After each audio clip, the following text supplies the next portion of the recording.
Good evening, everybody. Now, I'm just a simple man, and my name is Noah Foster, and welcome once again to a Simple Man's Rant in wrestling.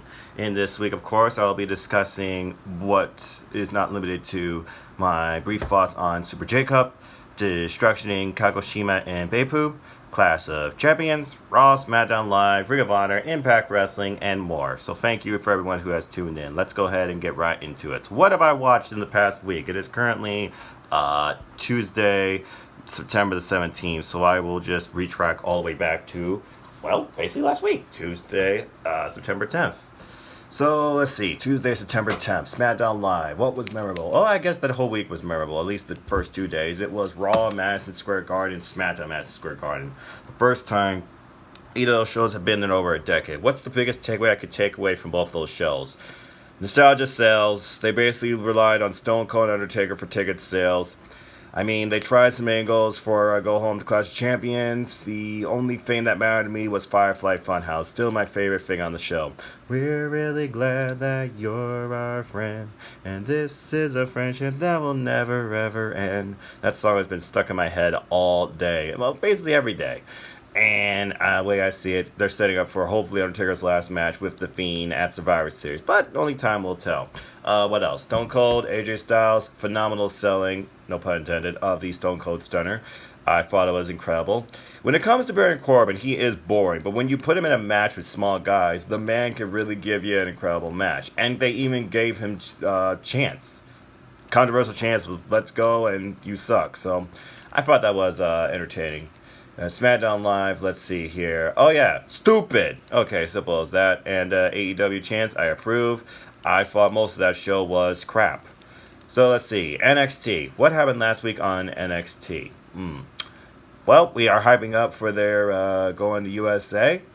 And we had some great action between Angel Garza and Pete Dunne. I can see that escalating to a long-term rivalry. We got teasers of what Rhea Ripley versus Shayna Baszler could become as it took the horsewomen.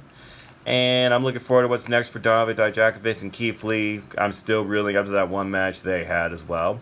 Candice LeRae's finally being highlighted, I feel like, as a major player. I want this with Io Shirai to continue.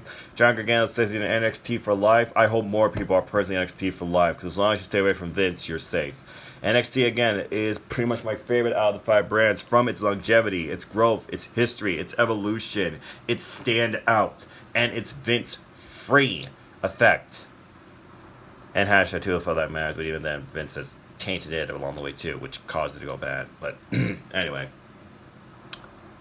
I look forward to what else NXT can offer. And then I went to NXT UK. British Rounds match. That's going to be interesting to watch tomorrow. And seeing Sid Scala back in the ring is always great. Imperium, they make their stance and they stick to it. And rumor has it Tony Storm will be going to NXT. We'll see what happens. As far as the tag team titles, I'm curious what's next for the grizzled young veterans after that great match, but they lost.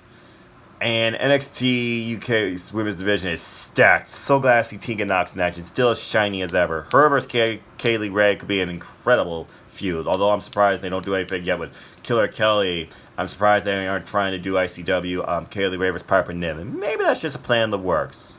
We'll see. Noam Dar versus Trent Seven should be an interesting feud. And Jordan Devlin, I hope he goes up against Tyler Bate. And then after he conquers that, I hope he goes after Walter for the NXT UK title. And we get a over-the-top wrestling type story retcon for the next NXT UK takeover. Only time will tell. Then I go to hashtag 205 Live. Hashtag 205 Live matters. Kushida finally debuts. They gotta be setting up eventually Kushida versus Drew Gulak. Because at this point, I feel like he's the only one that can literally take the title maybe from Drew Gulak. And I thought that the go home show for that was okay. Awesome opening tag. I can't wait for Akira versus Kushida. I have to imagine it's going to be NXT or 205 Live as we look at the future of WWE. And I thought that the closer was overbooked. I thought they basically combined the championship go home with the epilogues of what I think could happen after Clash of Champions. I wish it was 2-on-2. It had its moments, but towards the end, it got good. Which brings us to the end of WWE for that week. Let's go ahead and move on to what else I saw in wrestling. Let's see. I saw Ring of Honor. Ring of Honor hyping up for the Depth for Dishonor show. Matt Taven trying to send a statement against Roos. We still hear more from Joe Hendry, and we are preparing for the number one contenders final battle tournament that kicks off at Death Before Dishonor, and I will be doing predictions on that later, if not this weekend, early next week. Kelly Klein, excuse me, from Ohio, represent. She will be facing Angela Love, it seems, finally. If Angela Love has the cojones, well, I can't talk about ladies anatomy, so, I try to just keep it real. I guess that could be a good match. I honestly would rather see her face a powerhouse like Maria Manic, but bottom line, Kelly Klein's going to be my pick to win that. Seems to be some contract negotiations with Shane Taylor. Seems that his future is undetermined as far as Ring of Honor goes. I guess only time will tell with that, so I'm curious where that goes. Bottom line, I'm looking forward to Death Before Dishonor, the continuation of this tournament, of course, Villain Enterprise, and my fan enterprises, and so much more. Keeping it simple. Impact Wrestling finally making strides. Going to be going to Access TV, a network that respects wrestling.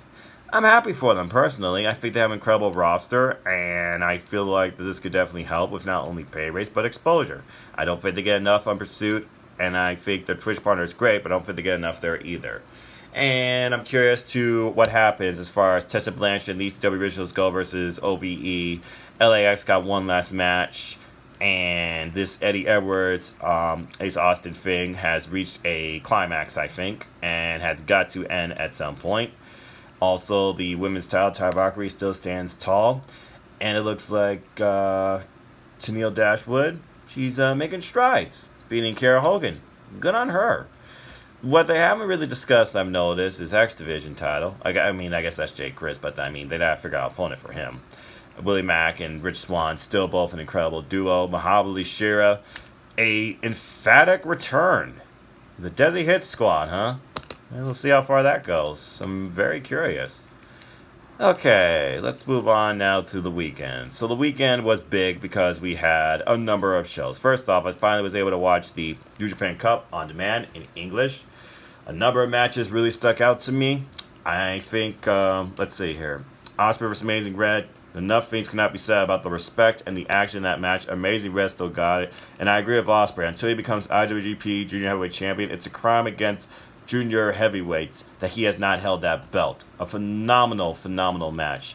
I always enjoy a Matt Chain technical wrestling showcase, so it was awesome seeing Jonathan Gresham and Taguchi really go at it against each other, from the spin around pins to the turnaround submissions to all the fun moments to the never-ending running the ropes that Jonathan Gresham and Taguchi were leaning against each other, and then Taguchi just kept going as Gresham led him. He's like, time out, time out.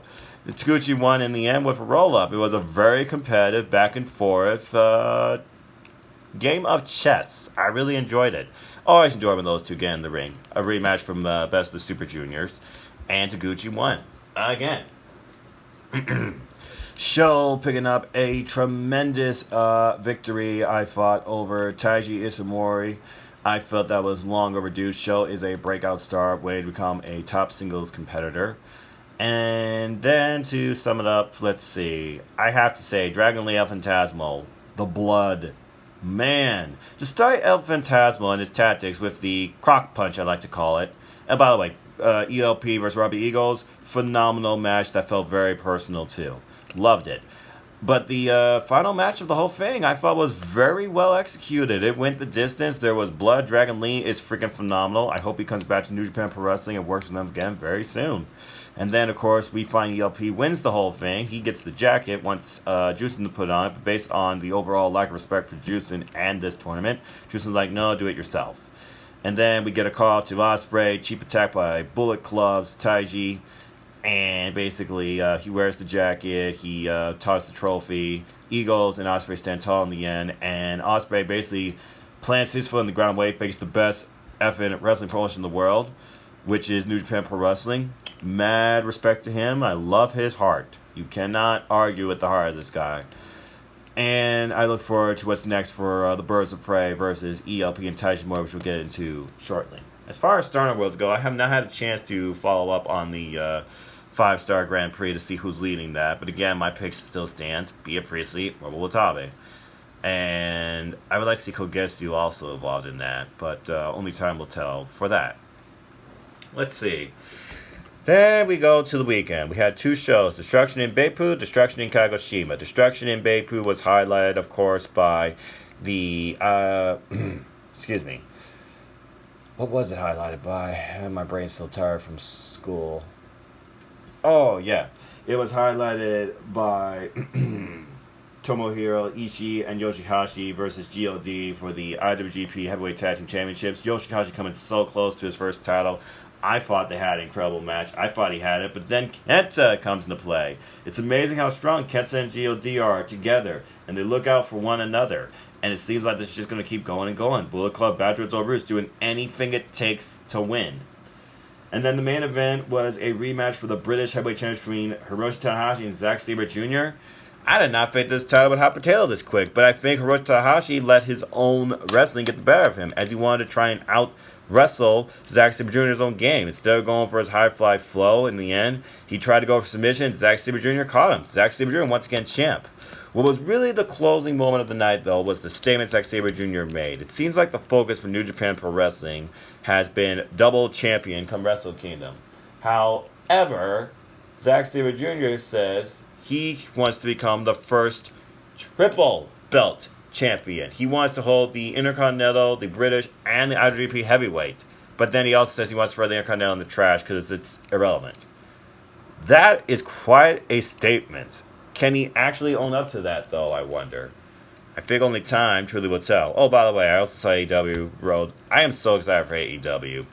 The road to TNT. I love these whole Control Center things, and just hearing Tony Schiavone is just freaking phenomenal, man. It is so great to hear his voice again. And if he and JR really are calling commentary again together, that is going to be very, very throwback. It'll be interesting how to keep up with some of the younger competitors and the fast action that some of these guys are capable of in AEW. Girls, too. And then, of course, we also get more on Sammy Guevara versus Cody. And Sammy Guevara with an incredible promo, hyping up his match, which will be the opening match of AEW's premiere show, October 2nd. I'm looking very forward to it. Anyway, go back to New Japan, though. The following day was Destruction in Kagoshima, which was highlighted by the Birds of Prey versus ELP and Taiji Mori, and also Kota Ibushi versus Kenta.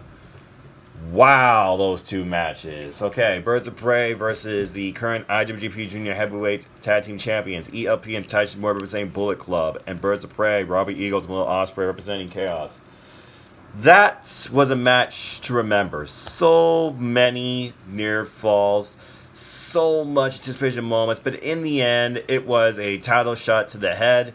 Got a phenomenal match to Robbie Eagles, and they capitalized, and they took out Will Ospreay, and with tag team combinations of the Bloody Cross and the CTR, or CT2, I forget what they call it, Bullet Club retained, pinning, I believe it was Robbie Eagles. Could have been Will Ospreay. Then again, it might have been Will Ospreay because afterwards ELP made a statement because since he was the winner of the Super J Cup, he does get to challenge Will Ospreay for his IWGP Junior Heavyweight Championship next month at King of Pro Wrestling. And he said basically he completes trifecta. Not only will he be Rev Pro British Cruiserweight Heavyweight Champion and IWGP Junior Heavyweight Champion, he claims he will also be IWGP Junior Heavyweight Champion. We'll see if he can fulfill that prophecy. Oh yeah, and speed up prophecy. You know a prophecy I'm looking forward to, but I'll get more into that in a little bit. Then the main event, Kota Ibushi versus Kenta. This match went way above what they did in their opening G1. From the beginning, before the bell, where he attacks him with a kick and a shot to the briefcase and claims he will make that briefcase into Bullet Club, versus as soon as the bell ring, he kicks him and gets a near fall.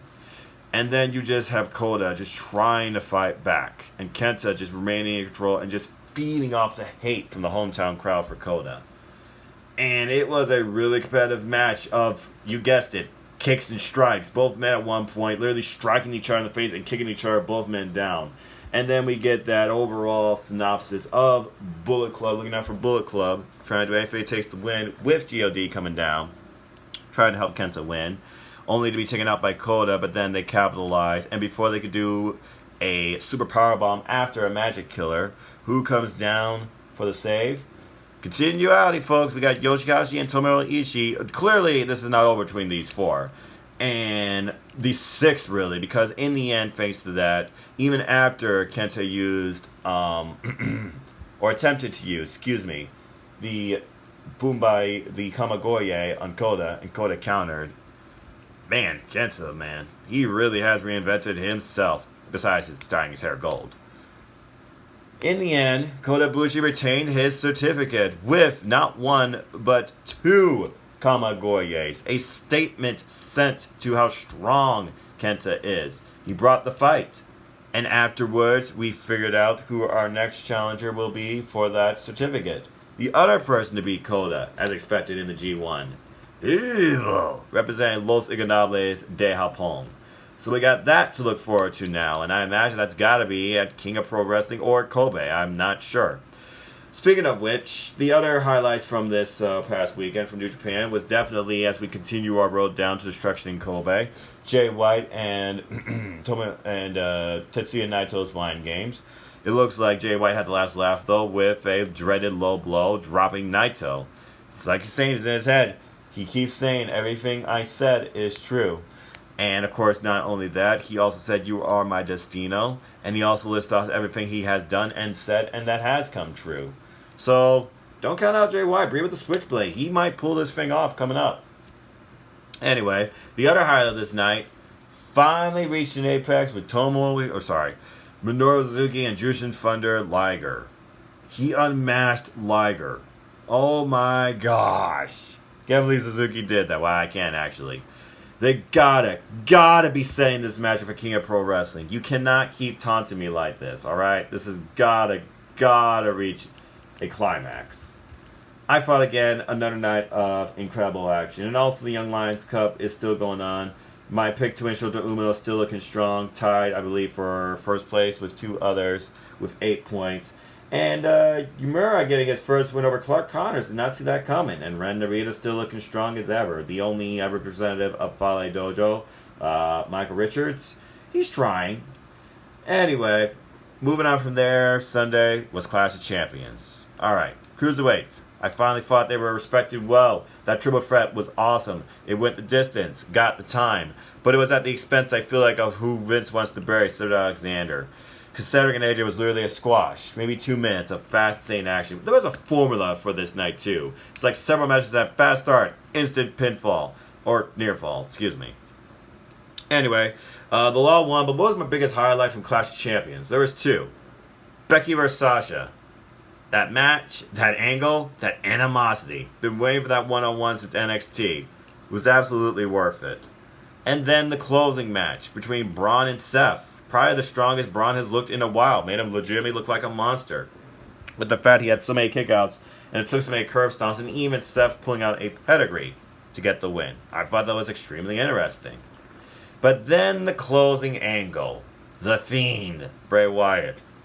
He incapacitates Seth at the stage. After Logo, I might add, they pulled in NXT. And his sister Abigail him and put the mandible claw down at him. And we cut. And we laugh. And that's it. Which brings us now, because it is, of course, Tuesday, September 17th. This brings us now to Monday Night Raw. So Monday Night Raw. It was a recap, of course, of Clash of Champions. I don't think we needed the play-by-play by Seth. Commentary was abysmal the entire night Monday Night Raw. And the greatest thing about Monday Night Raw was the fact that its entire story was led by Bray Rogers and the Firefly Funhouse. They were in Knoxville, so obviously you should have expected Kane to be involved somehow by the end. Because, they rely on nostalgia for ratings and pops. But this time, the legend actually put over the current talent. Kane receives the mandible claw at the end of the show by The Fiend. And he then walks over to Seth Rollins. And while Seth Rollins is in pain, it seems like he's also in pure fear too. It's like The Fiend is inspiring fear into Seth ahead of their match at Hell in a Cell. It is official. Seth versus The Fiend at Hell in a Cell for Universal title. But also we got Becky versus Sasha made official for Hell in a Cell for the Raw Women's title. I knew that was going to be made official too. Okay, other takeaway. Let me see here. I guess tag team wrestling is truly irrelevant when you have both your new sets of tag champs literally squashed by freaking Braun Strowman. So, yeah. Tag wrestling really matters in WWE, right? Mm-hmm. Yeah. Anyway, Raw was irrelevant though, but The Fiend, he carried me for the night. By the way, upside down graphics, really? Your production team is that lazy? That's pathetic and sad. I'm really sad about that. That's just terrible. That's horrible presentation. And the fact commentary played off like idiots too. And I'm not even going to talk about the press, the angle that should never happen. Street Profits being wasted. Which brings me to Tuesday. So Tuesday, SmackDown Live. Let's see. Biggest angle. Wow. Bludgeon Brothers. Not even made officially called Bludgeon Brothers again. Took out Tom, took out Daniel Bryan, took out Roman. This has got to be setting up to a 2-on-2 at Hell in the Cell. Or maybe they're going to do Daniel Bryan versus Eric Rowan. Or, I don't know actually. There's got to be something after this. Because Roman and DB got taken out by Eric Rowan and Luke Harper. Great to see Luke Harper back, by the way. Shane McMahon died in a dumpster fire. The coronation went as expected. Destroyed by Chad Gable. Always pretty funny. It seems like they're retconning everything, but I will say this. If Brock becomes WWE Champ, I'll be happy with it. No more pancakes. WWE titles taken seriously. Even in limited showcasing. But hey, you want to be more sports showcase? That's what you do, right? Which brings me to the idea now that they said they got a draft now. A full-fledged draft coming. But it's going to be done by officials. What do network officials for USA and Fox know anything about wrestling? This is going to be really good or really bad. This could fall off immediately. I'm just saying. Anyway, also let's talk about AEW because I didn't talk about that. They finally showcased their tag team tournament bracket to crown their inaugural tag champs. I'm looking forward to that. I'll be doing a bracketology on that. They showcased more of Riho, and I'm looking forward to more of that. You know? Because I believe Riho got a lot of potential. I believe she can go far in AEW like Mario Tommy did with Ring of Honor. Only time will tell. And again, MJF, the guy is gold, man. Future AEW World Champion. And wins and losses matter, and who knows? Anything could happen between now and Full Gear. I don't know what's going on with Kenny Omega, but I love this kind of indecisive, kind of at a crossroads character. Speaking of crossroads, Sasha Banks' Chronicle was very telling. Powerful, emotional stuff. I'm glad she found her passion back. By the way, the guy that touched her ass and the whole world tweeted about it and knows about it, yeah, you deserve to be banned from all wrestling arenas. You pathetic, sick freak. God, people in this world. Anyway, Kayla Ray, yeah, also would crown, I forgot, Kayla Ray also crowned All Hell King Corbin. That was the other great thing about Monday Night Raw, that match with the distance. Gable looked like $1 million against Corbin, but the guy I expected won. So, called that right from the very beginning. I guess I know Vince's mentality. But Vince, you think Sarah should be buried? You need to retire. Simple as that. Anyway, what was the other thing? Oh, yeah. I almost forgot. So, it looks like that... No, I talked about the WWE Championship. I guess it's just how much I care about it. But, anyway. Yeah, I'm seriously looking forward to what else wrestling has in store for me this week. I know we got Destruction in Kobe, highlighted by the IWGP Intercontinental Championship match between JY and Tetsuya Naito. And I also know there's much more to come. I'll be doing some other podcasts, some other analysis. There's more deeper analysis too.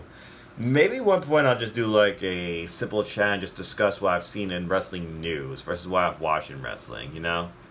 Do a little bit more analytical versus just a rundown. But I digress. Anyway, as far as something that's recommended for me, my friend AJ, he recommended AIW. I look forward to that because I will be watching Tessa Blanchard versus Britt Baker, baby. And as long as Tessa Blanchard's doing this intergender type thing, I don't see her going to AEW anytime soon, but I'd love to see it, so this will be a great match to watch. So I recommend you all check that out. Absolute Intense Wrestling in Cleveland, Ohio. Just look up the website. Anyway, I think that's all I'll talk about for now. That's my simple rant in wrestling, because if you want to know about me, know this. I'm just a simple man, and a lifelong fan of wrestling. I ramble, I talk, I watch all. Simple as that. If you want to follow me, follow the Simple YouTube channel, nodq.com/Noah. It takes you to my Twitter page. This is Simple YouTube channel, youtube.com/user/Noah Foster210. Or follow my Facebook group, #2FlyMatters. We talk about cruiserweights then, now, and forever. And the 2 for that brand every week. Stay tuned. I'll be doing a review, of course, of this week's episode 205 Live.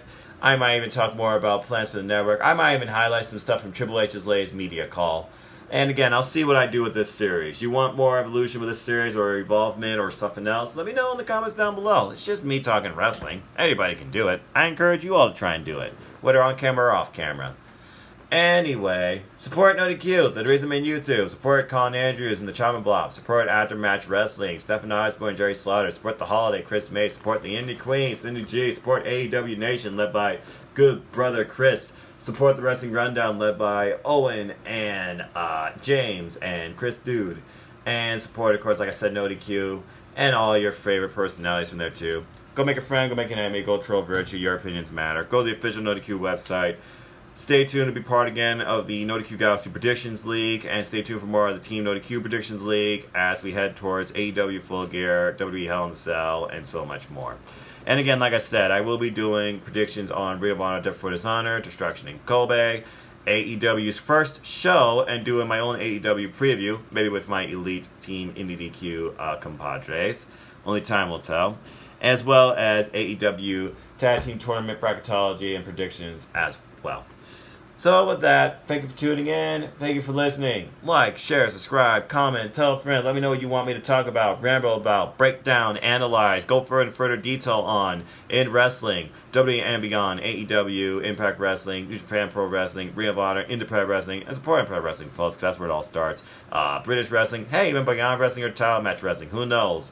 You never know what you might hear in a simple man's rant in wrestling. As I continue to develop this series while working 12 hours a day and taking 6 buses and coming home 10 o'clock at night and just taking the time out. This is almost like a little video journal, I feel like, for me. Just highlighting brief thoughts and my takeaways from what I can remember watching this week in wrestling. As I just, I go with it and I run with it. With that, thank you again for tuning in. Enjoy life, enjoy wrestling. Tomorrow's never guaranteed. Take care of your families. Enjoy the NXT USA premiere tomorrow. We got a loaded show. Heck, I'll do predictions on that. Let's see. Roderick Strong, Killian Dane, Undisputed Era, and the 4-way. If I was to pick, because that could go really away. That's the beauty about NXT. It's actually unpredictable, unlike main roster. Or at least it seems more unpredictable. There's no BS. It's breathtaking. It's groundbreaking. It's something different. This is NXT. Check it out if you've been living under a rock. Just saying. As far as my prediction for that 4-way, I am just going to say that... That is really hard to call, man. I'm going to go with Candice LeRae pins Bianca Belair, and then we'll see what happens. And I feel like it'll just rather cost her a title match. We'll see. Anyway, yeah, that's all I have for now. Stay tuned for when this goes next week. Stay tuned later this week for, like I said, predictions on Ring of Honor, Death Before Dishonor, hashtag 205 Life Matters, and simple takes on Destruction in Beipu and Kagoshima, as well as predictions on Destruction in Kobe, and an outlook on the Young Lions Cup, and so much more from this simple wrestling channel. Thank you again, and until next time, I hope you all have a good night.